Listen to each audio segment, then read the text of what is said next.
नमस्कार दोस्तों, स्वागत है आपका को इंटरनेशनल स्कूल की ऑनलाइन क्लास में। मैं अजेंद्र स्वागत करता हूं। तो जो हम टॉपिक पढ़ रहे थे वो था कथन एवं निष्कर्ष। तो दिए गए प्रश्नों में भी कुछ कथन हैं, कुछ निष्कर्ष हैं जिनके बारे में हमें जवाब देना है। तो चलिए शुरू करते हैं।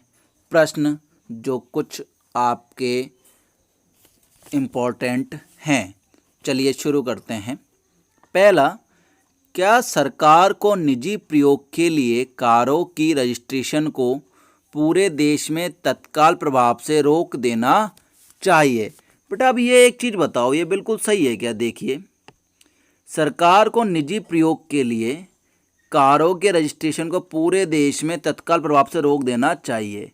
क्यों रोकना चाहिए? कथन क्या है? नहीं, सरकार को ऐसा करने का प्राधिकार नहीं है। क्या सरकार ऐसा कर सकती है क्या? नहीं, अधिकार तो है पर सरकार को ऐसा नहीं करना चाहिए।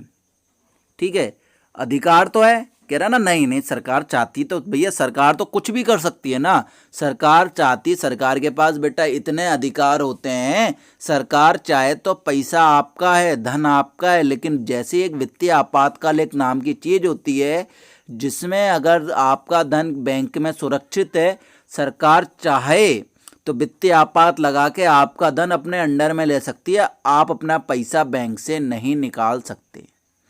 तो सरकार के पास अधिकार तो बहुत हैं। सरकार या अधिकारों का प्रयोग आपातकाल में करती है। देश में एक बार आपातकाल लगा था इंदिरा गांधी के टाइम पे, तो बहुत सारी कंडीशंस उस टाइम पे बहुत बुरी थी, डेमोक्रेसी खत्म हो जाती। तो सरकार के पास बहुत पावर है, सरकार कुछ भी कर सकती है। तो ये सेंटेंस तो अपने आप में गलत है।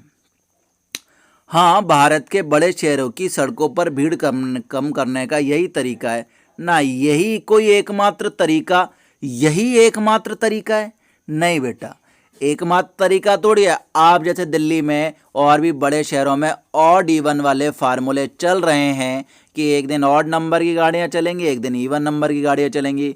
और आपके पास दूसरे उपाय ये हो सकते हैं कि आप गाड़ियों पर टैक्स बढ़ा दीजिए, आप गाड़ियों के लिए उसका जो भी रजिस्ट्रेशन फीस बढ़ा दीजिए, और भी बहुत सारी चीज़ें। जब गाड़ियां महंगी लगने लगेंगी लोगों को, तो लोग पब्लिक ट्रांसपोर्ट को ज़्यादा महत्व देंगे। या फिर आपके पास ऑप्शन ये है कि आप पब्लिक ट्रांसपोर्ट को बढ़ावा दीजिए, जगह जगह मेट्रो बनवा दीजिए, पब्लिक ट्रांसपोर्ट मजबूत होगा। मेट्रो आने के बाद काफ़ी जगह बेटा बहुत ज़्यादा फर्क पड़ा है। तो यही है कि सरकार दोनों कार्य कर सकती है, सरकार रोक भी सकती है, लेकिन सरकार के पास एकमात्र ये तरीका नहीं है। सरकार इससे अच्छे तरीके उपयोग में ले सकती है। तो जब ना तो पहला सही है ना दूसरा तर्क सही है, तो आंसर क्या आएगा आपका? न तो तर्क एक ही ठोस है, ना ही तर्क दो ही ठोस है। तो आपका आंसर क्या आने वाला है? सर हमारा आंसर आने वाला है ऑप्शन नंबर डी, न तो तर्क एक है ना ही तर्क सेकंड है। ऐसे आपको गोले भरने होते हैं। मैं भर नहीं पा रहा हूँ, लेकिन आपको समझाने के लिए है। चलिए नेक्स्ट क्वेश्चन की ओर जाते हैं। नेक्स्ट क्वेश्चन क्या है? नेक्स्ट क्वेश्चन है, क्या भारत के सभी निजी अस्पतालों का प्रबंधन सरकार को अपने हाथ में ले लेना चाहिए? भैया बताओ, ये बात पॉसिबल है क्या? मतलब ये जरूरी है क्या सरकार सभी अपने जितने भी अस्पताल हैं सबका प्रबंधन सरकार अपने हाथ में ले सकती है? जैसे दिल्ली में क्या करा था उन लोगों ने कि भैया आपका ये कोरोना टेस्ट आपको करना पड़ेगा इतने में का, सरकार दिशा निर्देश जारी कर सकती है। लेकिन अगर सरकार ने अपने ही प्रबंधन में ले लिया तो बेटा कोई जो बड़ी बड़ी कंपनियां हैं जो हॉस्पिटल्स बनाती हैं, जो रिसर्च करती हैं, वो अस्पताल क्यों बनवाने लगी जब सरकार ही उनका अधिग्रहण कर लेगी? तो फिर तो सरकारी हॉस्पिटल और प्राइवेट हॉस्पिटल में फ़र्क ही क्या रह जाएगा? तो सरकार को ले लेना चाहिए, ले लेना चाहिए, ये इस तर्क में मुझे तो कोई सच्चाई नज़र नहीं आती। लेकिन फिर भी चलिए सोचते हैं क्यों लेना चाहिए। अब सेंटेंस ने कहा है तो देखते हैं क्यों लेना चाहिए। हाँ, इससे इन अस्पतालों द्वारा रोगियों को दी जाने वाली सेवा में काफ़ी सुधार होगा। बिल्कुल सुधार होगा, इस चीज़ की तो मैं भी कहता हूँ सुधार होगा। नहीं, इन अस्पतालों का प्रबंधन करने के लिए सरकार के पास पर्याप्त और वित्तीय संसाधन नहीं है। अब बेटे सेंटेंस अपने आप में बहुत बड़ी बातें लेके आ रहा है कि सरकार को करना चाहिए या नहीं करना चाहिए। देखिए दोबारा सेंटेंस सुनिए, क्या भारत के सभी निजी अस्पताल का प्रबंधन सरकार को अपने हाथ में ले लेना चाहिए? अगर हाँ तो हाँ क्यों? क्योंकि इससे अस्पतालों द्वारा रोगियों को दी जाने वाली सेवा में काफ़ी ज़्यादा सुधार होगा। और दूसरा नहीं, क्योंकि सरकार के पास पर्याप्त वित्तीय और मानव संसाधन नहीं है। तो बिल्कुल सही है बेटा, सुधार तो होगा, रोगियों की फीस कम लगेगी, लेकिन सरकार के पास इतने पर्याप्त वित्तीय और मानव संसाधन है क्या?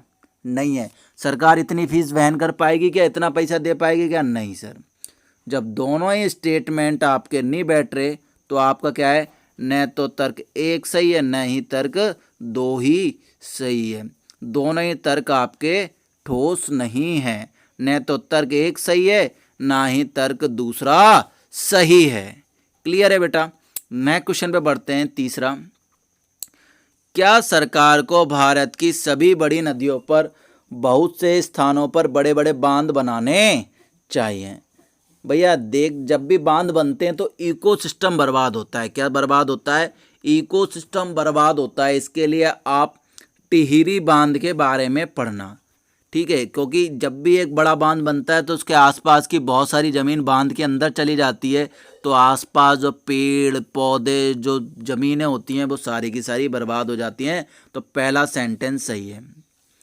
हाँ, पूरे देश में सिंचाई के लिए पर्याप्त जल आपूर्ति सुनिश्चित हो जाएगी। यार ऐसा जरूरी थोड़ी है, सब जगह थोड़ी हो पाएगी। तो ये दूसरा सेंटेंस सही है। इसमें क्या केवल सही है आपके पास? नहीं सर, केवल तर्क एक ठोस है। क्या आंसर आया सर? तर्क एक ही ठोस है। क्लियर है?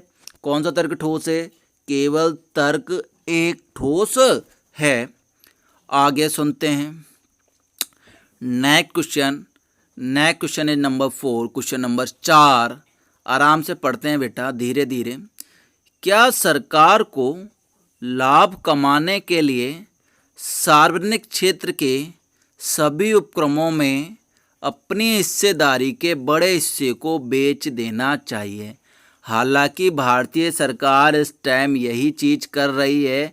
वो सेल, भेल, गेल, जितनी भी बड़ी ONGC जैसी बड़ी कंपनियां हैं उनमें अपने शेयर बेचती हुई जा रही है, जिससे क्या है, सरकार को जैसे ही बेचती है सरकार को लाभ मिलता है, पैसे मिलते हैं।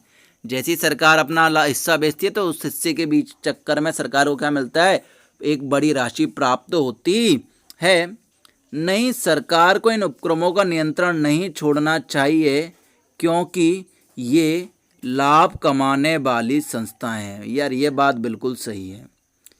सरकार को इन उपक्रमों का नियंत्रण नहीं छोड़ना चाहिए क्योंकि ये लाभ कमाने वाली संस्थाएं, बिल्कुल सही है। अपने आप में बिल्कुल ठोस तर्क है कि अगर सरकार लाभ कमाने वाली कंपनियों में भी अपने शेयर बेच देगी तो सरकार को किस बात का फ़ायदा? दूसरा, हाँ, इससे सरकार के विशाल बजटीय घाटे को कम करने तथा अपने संसाधनों को बढ़ाने में मदद मिलेगी। यार ये भी सही है।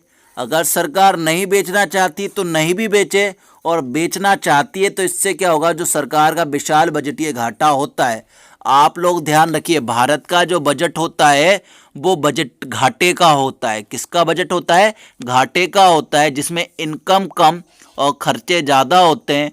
ऐसा इसलिए होता है क्योंकि भारत एक प्रजातांत्रिक देश है, जिसमें प्रजातंत्र के भले के लिए, या फिर हम बोलें वोट बैंक के लिए, लोगों के लिए कई सारी योजनाएं जारी करी जाती हैं, जिनके लिए हमें बजट आवंटित करना पड़ता है, जिसके लिए हमें उधार लेना पड़ता है। तो भारत का हर साल का बजट घाटे का बजट होता है। तो उस विशाल बजटीय घाटे को कम करने के लिए आपको क्या करना पड़ेगा? आपको सरकारी कंपनियों को बेचना पड़ेगा।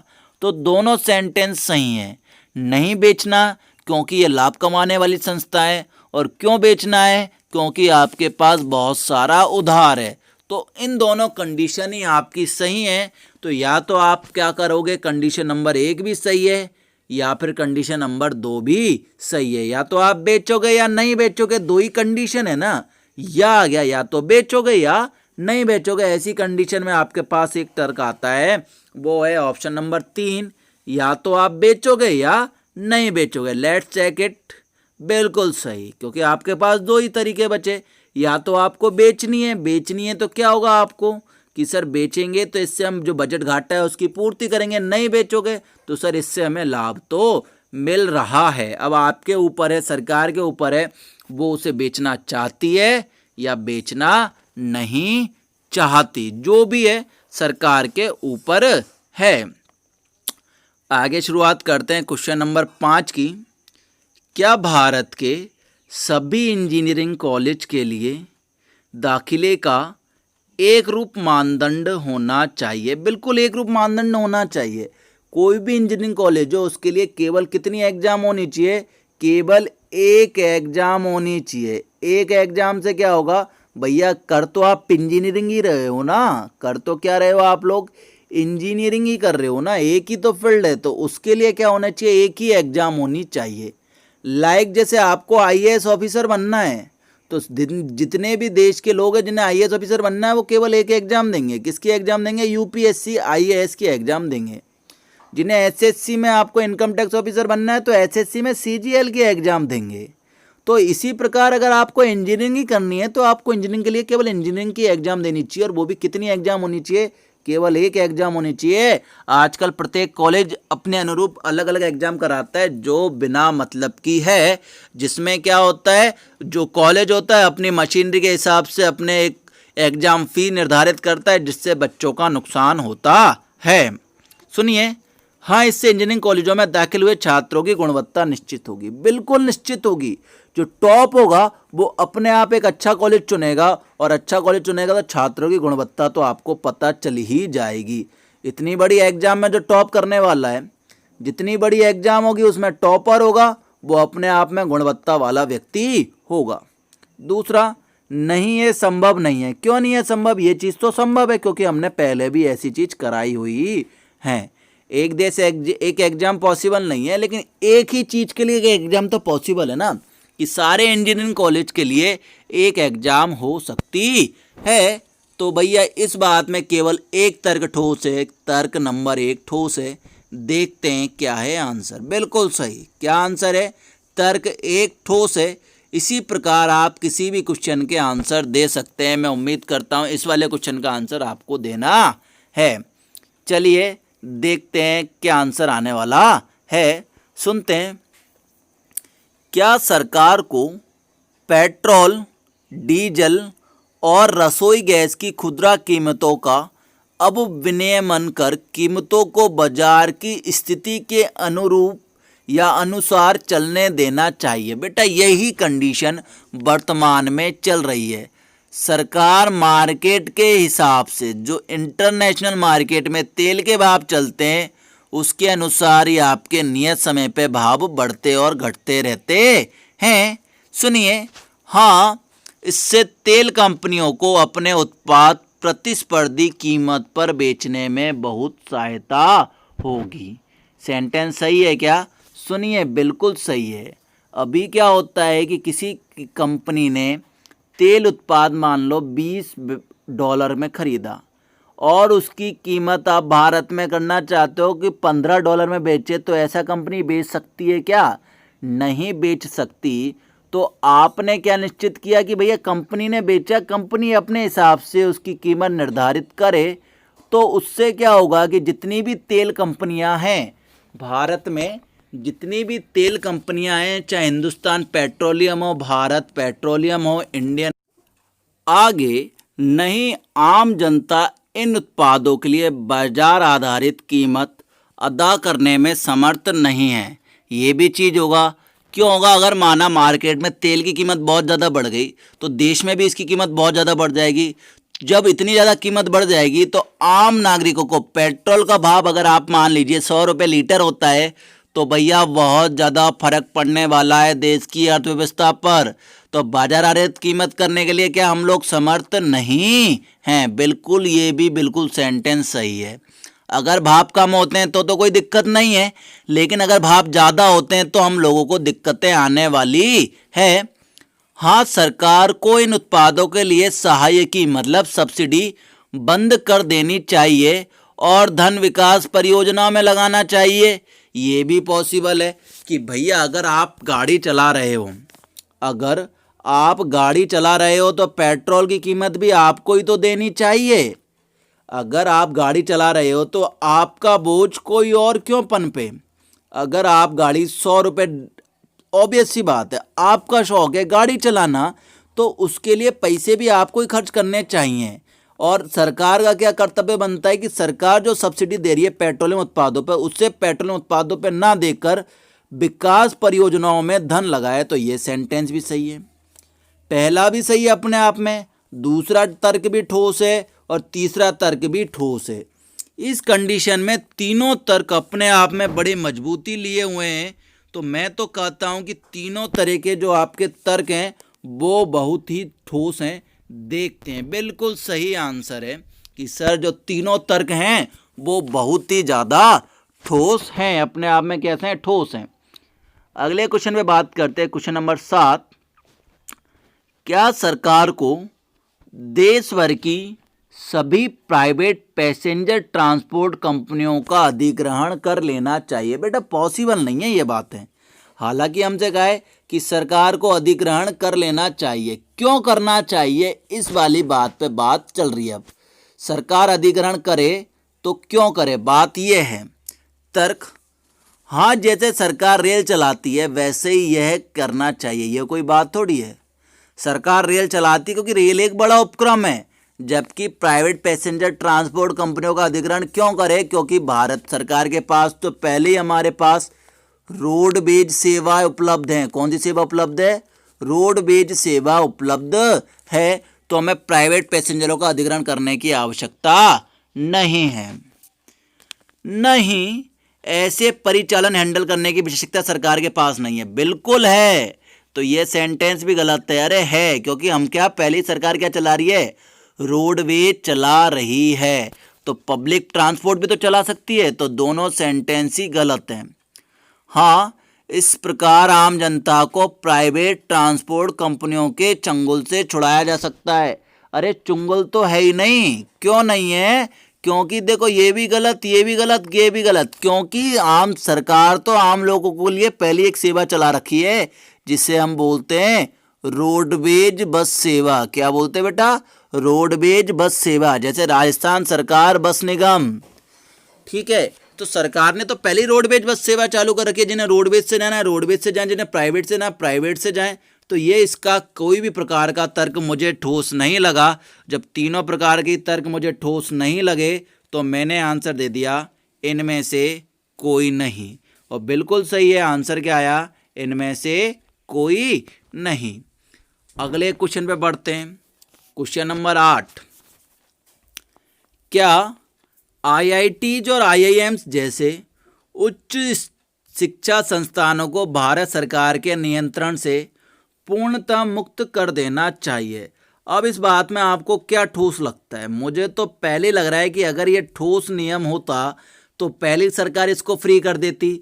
तो ये तो देखते मुझे पता चल गया कि ये तो चीज़ ही गलत हो गई।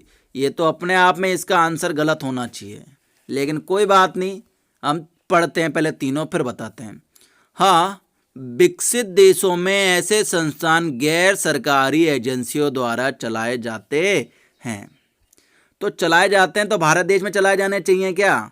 नहीं, क्योंकि हमारे बच्चे ऐसे संस्थानों की फीस देने के लिए कैपेबल नहीं हैं। नहीं, सरकार को राष्ट्रीय हित में इन संस्थानों का नियंत्रण करना चाहिए। ऐसा भी नहीं है, सरकार का राष्ट्रीय हित कुछ नहीं है, अपने आप में कोई तर्क ठोस नहीं है, सरकार के पास तो पहले ही है।